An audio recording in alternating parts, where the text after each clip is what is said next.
la merma de la recaudación.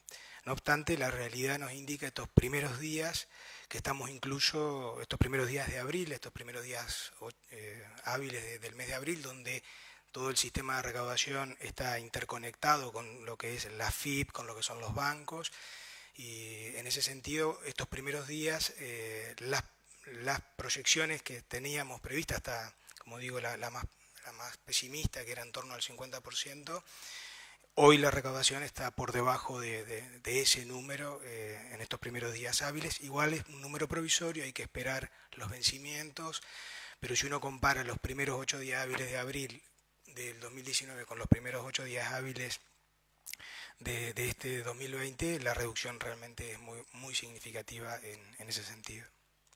Siguiente pregunta. De la plataforma Ahora, también para el titular de ATER. Contribuyentes han advertido que por retraso de pagos ATER cobra intereses.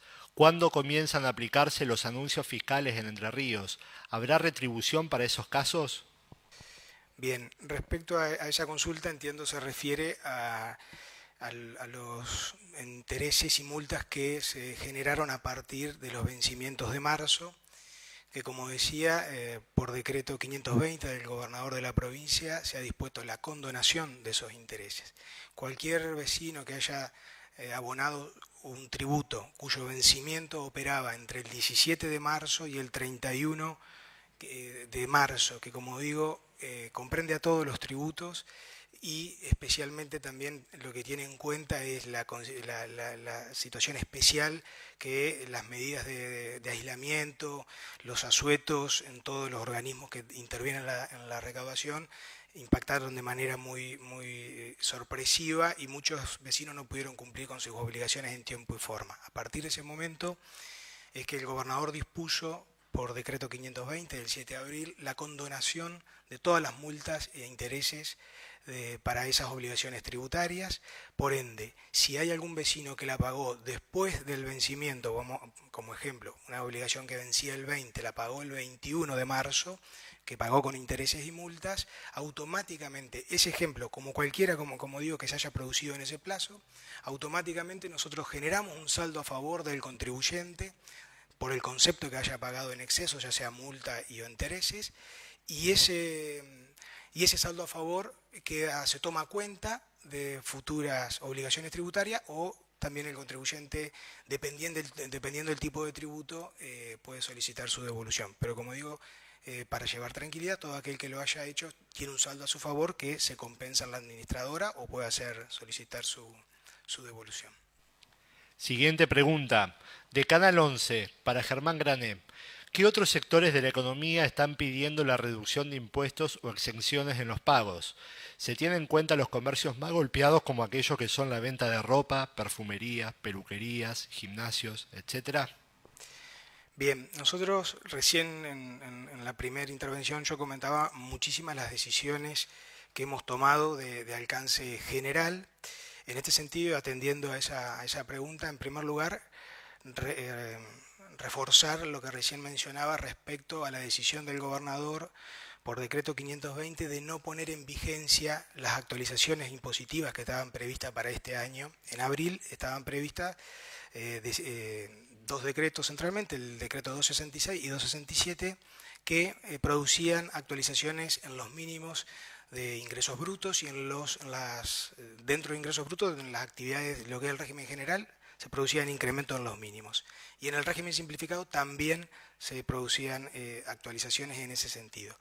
Bueno, esa medida que tomó el gobernador, el decreto 520, retrotrae esos incrementos, no se aplican, por ende van a alcanzar a todos los contribuyentes que ejerzan actividades económicas que estén inscritos en el impuesto a los ingresos brutos, ya sea como régimen general, por sus mínimos que se van a mantener a valores 2019, todo el periodo que estuvieron vigentes, y también en el caso de aquellos contribuyentes de ingresos brutos por sus actividades que no estén en régimen general, pero sí estén en régimen simplificado, que abonan mensualmente una de las cuotas del impuesto anual, también van a mantener los valores que estuvieron previstos durante todo el 2019, destacando la excepción de las categorías A y B, que naturalmente por los niveles de actividad económica son las de menor, las más vulnerables en ese sentido. Se dispuso que por el mes de abril la cuota correspondiente del impuesto anual va a ser cero por este mes de abril. Y respecto a si estamos evaluando nuevos beneficios o nuevos alivios fiscales, como dije también, refuerzo lo que dije inicialmente.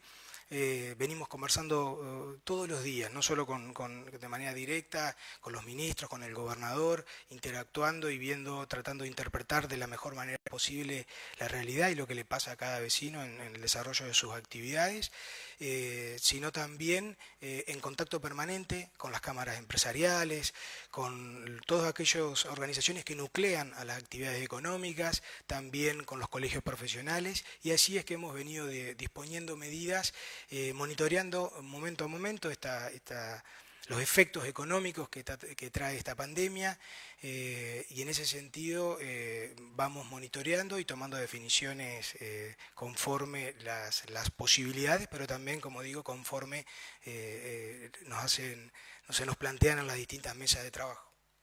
Siguiente pregunta, de Radio Mitre Paraná, para el director de Defensa del Consumidor. ¿Hay más denuncias por faltante de productos o por aumento de precios? ¿Cómo actúan ante cada situación? Bueno, digamos, con respecto al abastecimiento, solamente tenemos registrado los faltantes de alcohol y alcohol en gel en las farmacias. Con respecto al alcohol en gel, muchos supermercados hay poca existencia, pero lo van reponiendo moderadamente porque han detectado de que si ponen la totalidad del stock rápidamente se agota. O sea que hay una sobredemanda, la gente está estoqueando determinados este producto. Con respecto a los precios, sí, digamos, son la mayoría de las denuncias, vinculada la mayoría al comercio de proximidad. En el transcurso de esta semana, desde que empezó la emergencia, primero empezaron las faltantes con el alcohol en gel, después se denunciaban sobreprecios en los supermercados, después primero en los supermercados de cadena, después en los supermercados de proximidad, y todas estas cuestiones se han ido solucionando a medida de que fueron avanzando los controles. En esto es importante también comprender de que las listas que aparecen para los supermercados de proximidad no son listas de precios máximos, sino que son listas orientativas. Cada supermercado tiene su propia lista de precios máximos, que es el precio que estaba vigente al 6 de marzo. Entonces, a partir de esto, hemos ido trabajando y lo que se le hace es cuando se produce una inspección y está por encima de ese valor, se lo intima a que lo retrotraiga y se le hace un acta de infracción porque está violando la resolución 100. Y en caso de que, digamos, ha ocurrido que hemos vuelto a ir en una segunda oportunidad y ha nuevamente aumentado los precios, directamente se procede a la clausura por 3 días, como ha ocurrido, como también ha ocurrido clausuras por reticencia a permitir la realización de los procedimientos. Siguiente pregunta, de Radio San Martín de La Paz, para Pablo Luciano. El decreto presidencial que faculta a intendentes para controlar precios, ¿limita la responsabilidad y la tarea de defensa del consumidor?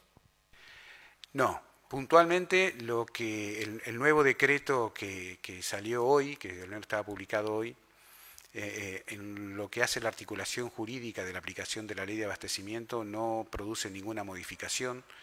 Por tanto, la ley de abastecimiento, por el decreto 1762 del año 99, delegaba a los municipios el control, fiscalización y juzgamiento de la aplicación de la ley de abastecimiento. Por lo tanto, si bien algunas jurisdicciones de otra provincia este decreto los beneficia de manera importante, con respecto a Entre Ríos, esta delegación ya estaba operativa y de hecho todos estos procedimientos que hemos realizado en el transcurso de estas semanas ha sido conjuntamente con los municipios o con la FIP, pero puntualmente con los municipios, donde los municipios van a continuar realizando los controles habida cuenta de que estas facultades ya la tienen delegada.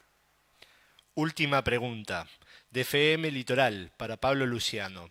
¿Cómo se realizan los controles de precios, principalmente en los comercios de barrio, desde donde nos llegan más reclamos, mayormente en las verdulerías y carnicerías? Sí, básicamente hasta ahora los controles están básicamente orientados en los supermercados. Paulatinamente vamos alcanzando comercios más chicos. La idea es que el comercio de proximidad, la pequeña despensa, digamos, sea el municipio quien pueda absorber esa denuncia puntual. En estos casos lo que hay que determinar es si es el comercio el que ha aumentado sus márgenes de ganancia o está trasladando mayores costos de la mercadería. En estos casos lo que se tiene que hacer es exhibir la factura de compra como para acreditar el mayor costo, y a partir de ahí se inicia un procedimiento con el proveedor de esa mercadería y ver, digamos, llegar así sucesivamente, como se hizo, como relaté al principio, con la distribución de los lácteos, así llegar efectivamente a quién es el que origina el aumento en el producto, ¿sí? A partir de esto depende quién sea, qué eslabón de la cadena sea el responsable del aumento del precio, se labrará el acta de infracción o se iniciará el sumario respectivo o la auditoría, depende el tipo de proveedor y el tipo de incumplimiento que se detecte. Bueno, recordamos que ante cualquier duda o síntoma, la línea oficial para comunicarse es el 0800-777-8476, las 24 horas del día. Continúa con mucha demanda el 0800, todos los días más de 200, 250 llamados, ¿sí?, que son derivados para evacuar este tipo de consultas. Queremos agradecer a toda la población, a todos los entrerrianos y entrerrianas que están haciendo posible de que esto vaya avanzando con una relativa tranquilidad. Entendemos de la responsabilidad de cada uno y entendemos de lo complejo que se hace este tipo de cuarentenas, no solo en la cuestión social y sanitaria, sino también en la cuestión económica y demás. Pero bueno, volvemos a repetir que esto es algo que combatimos entre todos, ¿sí?, y que si cada uno de los entrerrianos y entrerrianas hacemos lo que tenemos que hacer, ponemos de nuestra parte, esto va a seguir avanzando de esta forma y vamos a poder estar preparados para combatir los embates de esta pandemia si llegan a venir. Así que buen Jueves Santo para todos, que lo pasen en familia y en casa. Damos por finalizado el informe del Gobierno Provincial. Muchas gracias por acompañarnos.